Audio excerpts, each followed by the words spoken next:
morning, everybody. Today's video is an exciting one, which proposes an unusual question. Why having elite level individual ball skills did not make you an elite player? That's the question. So today's video is on the heels of our second tryouts for the Champions Cup Series over the past weekend, which saw once again some very high level quality players attend the tryouts. And it kind of prompted this question because we see a lot of individual high skill ball players. So, for example, I'm just going to share my screen here. As you guys can see, I kind of have blocked out the players' names, but you guys can see that the players that have been attending are mostly academy players with significant experience in futsal, USYF futsal regionals, ASC Atlantic City regionals, team won last year, ESPN Disney tournament, United Sports MLK futsal tournament, and United Sports tournament series finals, Atlantic City regionals, Spooky Nooks. So as you guys can see, we have about 40 players come through so far, and for the most part, every player is either elite, high level, individual skills players. And when I say individual, is because they come in as individual players. But stick with me and bear with me and see where I'm going to go with this. So while we're discussing this, let's see. I'm just going to, go over some videos. I'm going to shut the volume down. And these are part of the trials that we run. So as players are coming in, and this is Coach Farrell actually, you know what? I'll be quiet so I can give you guys a listen to what he's talking about.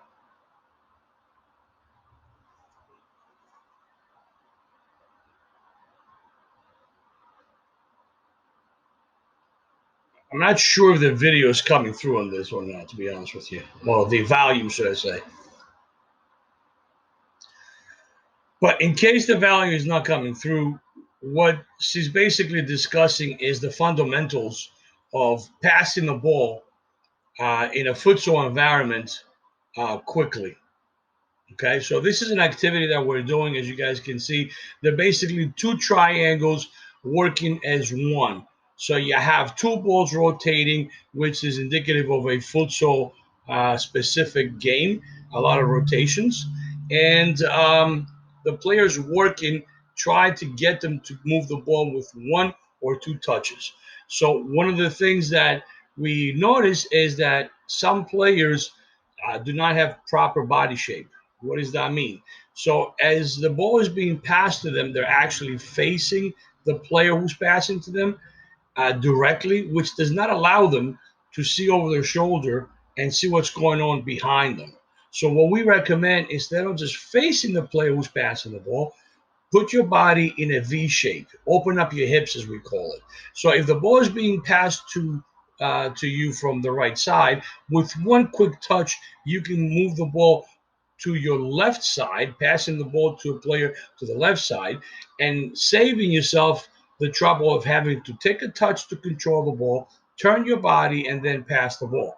These valuable seconds reduce the time one spends on the ball, therefore accelerating the speed of play. And again, in futsal, in a restrictive environment, small space environment, it actually is very important because they don't have the luxury of time or space like you have in outdoor soccer.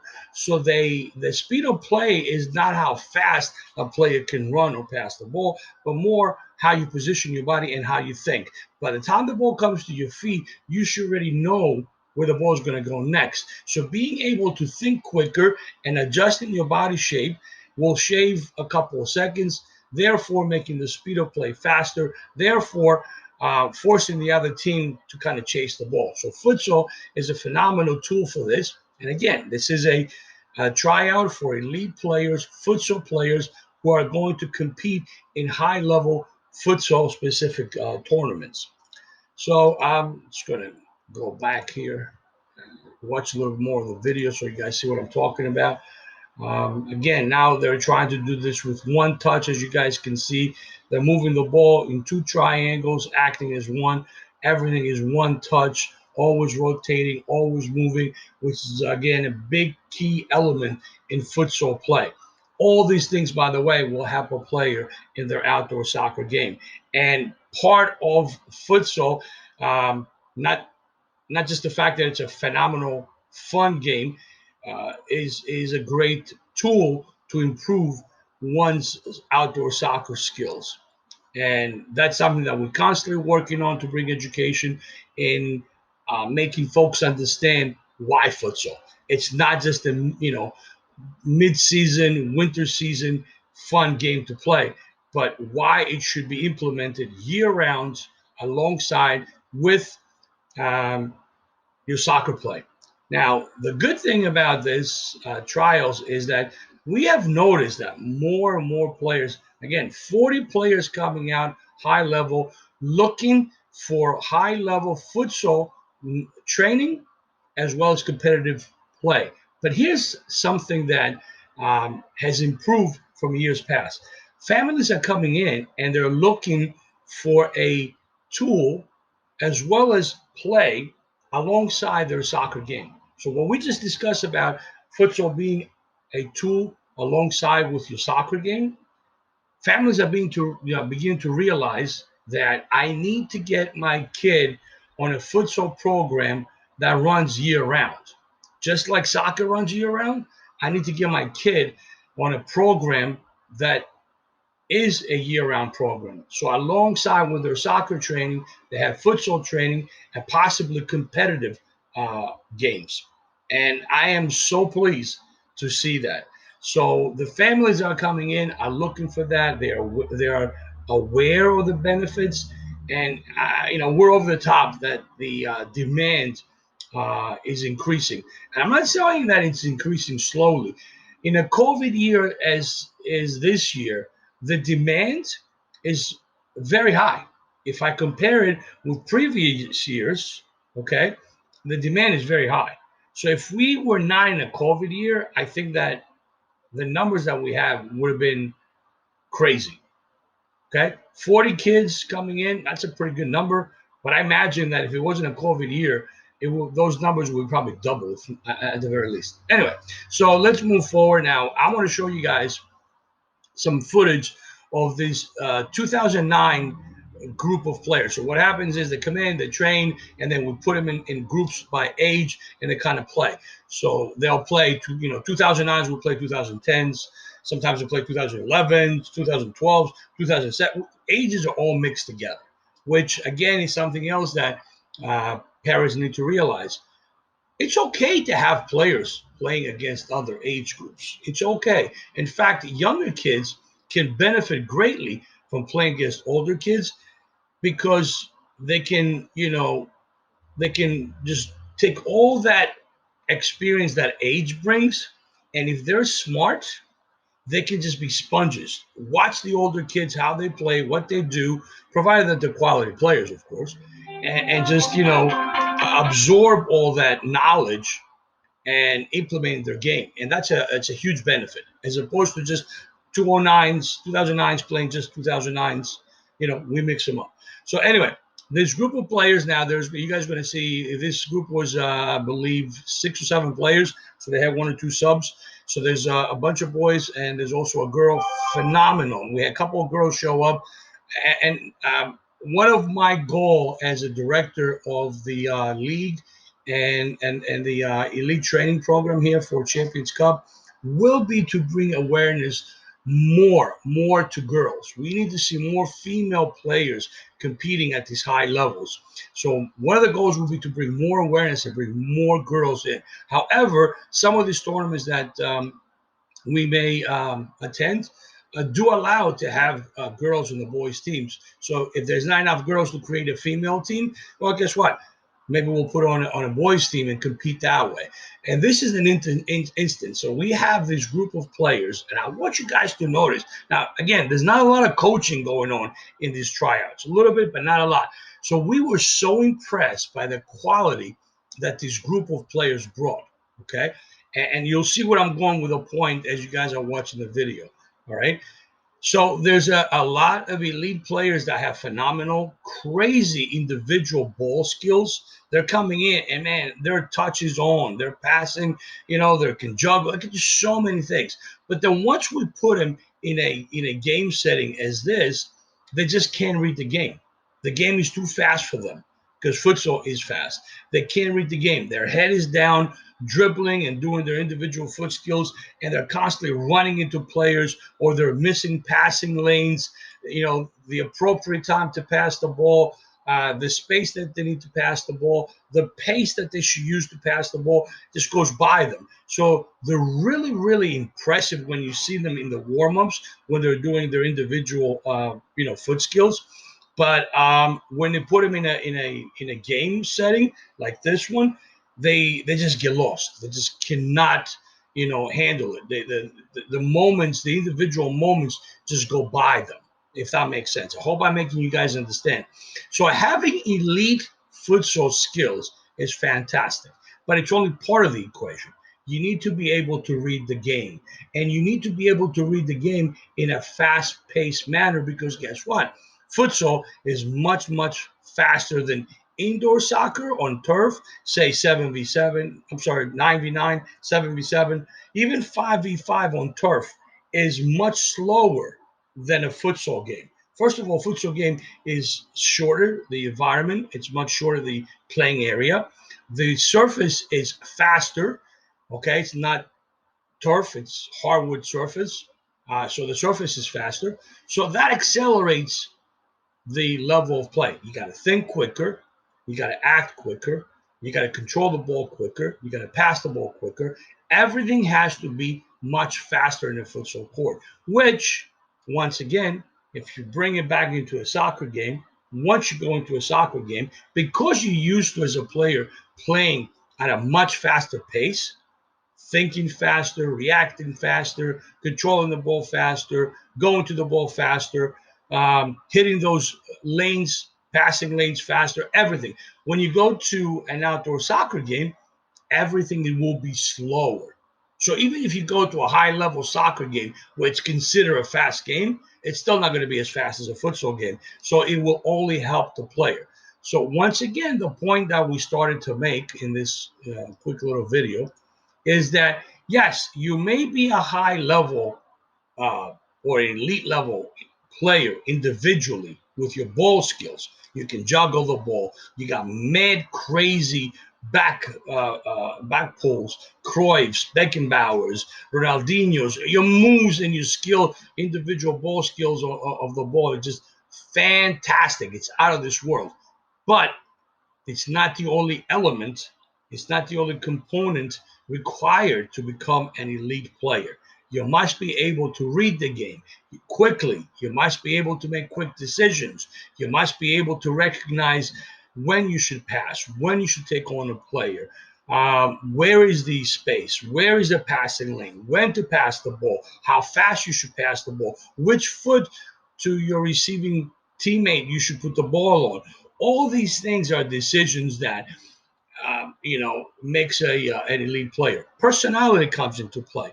When you're playing at this level, are you supportive of your teammates? When you get on the field, I always tell the players that are training in our elite player futsal program, when you step on the court, you should not only make yourself better, but you should look to make your teammates better around you. How do you make your teammates better? By encouraging them, by communicating, by talking to them, by helping them, by putting a ball, passing a ball to your teammate in the right foot, in the right lane, at a safe point where you make them successful. That means that when they receive the ball, okay, the probability of them keeping the ball, controlling the ball, keeping the ball, and not losing it to an opponent are very high. Time and time again, you'll see players making a pass at an attempt just to get rid of the ball because they know they're about to lose it. So they make that desperate pass. The ball goes to their teammate, and that teammate gets sacked, meaning that the opposing player is on top of them, quickly lose the ball, making them look bad. Not to mention that could very well get hurt, what we call in soccer hospital balls. That means the ball was not properly passed. It was passed in a bad spot with a bad touch, with a bad speed on the ball. So by the time the teammate goes to control the ball, the opposing player comes in, boom, tackles him hard, and they could get hurt. So these are the elements that we want to see in a lead player, not only individual ball skills, but decision making, personality, characteristics that make an elite player. I'm here to make not only myself better, but to make my teammates better. And believe me, as a college coach, we look, high level coaches look for players that not only have quality, elite level individual ball skills, but they also have that characteristic of always being a leader, helping a teammate, of looking to make the other players better, understanding the game, reading the game quickly. All these things are part of what makes an elite player. So this is why I wanted to make a video, because once again, and I see it everywhere, not just these tryouts. I see it in our college tryouts. I see it in the regular soccer tryouts. I see it everywhere. Fantastic individual players, okay, that stand out because of their individual ball skills. But then when you put them in a scrimmage or in a game setting, all of a sudden they don't look as good as they were. They lose the ball. Their head is always down. They're running to players. They run out of bounds. They lose their balance. They're always looking to take on players or dribble, which again, when you're always looking to dribble, it slows the play of the game. So a team is attacking. They strung a couple of passes together. The ball gets passed to that individual player, and he starts dribbling right away. So now all of a sudden, the flow of the game slowed down. Not to mention that possibly losing the ball. So what had started as a quality attack by stringing a couple of passes together, all of a sudden it slows down because of the individual player. Here's something that you may have heard or may not have heard. The fastest player on the field or on the court is the ball. Let the ball do the running, coaches say. Let the ball do the running, meaning pass the ball, move the ball. Dribbling is necessary at certain moments, but some of the best coaches in the world always emphasize pass first, dribble second, and finally look to shoot when you're in the appropriate spot, in the appropriate time, with having the appropriate strength to get behind that shot. So if you're like 30 yards out and you know that's going to be a weak shot, don't take that shot. So once again, not being repetitive, this is the video, and this I hope I made my point as to why I personally and some of the coaches that I work with feel that having elite level individual ball skills do not make an elite player. Keep that in mind for your next tryout. I hope it was helpful. Please don't forget to like the videos, like them, subscribe. Make sure you guys join our YouTube channel at Central Jersey Futsal. Not only just like the videos, but subscribe to them. There's a little bell now that YouTube has. Make sure you guys click that little bell. This way you get notifications when the next video comes out and you can view it. The more likes, the more subscribers we have, the easier it becomes for us to navigate through YouTube traffic and bring content. And again, I am on YouTube and on social media every day searching for quality futsal content. I see a lot of content for professional futsal players and leagues and news and this and that. But on the youth level, there is not a lot of content. So we need to change that. We need to bring more content. And that's part of our mission here. Okay? Till the next time, I hope to see you guys on the court, in the futsal court, preferably. If I see you in a soccer court, have a fantastic day, everybody.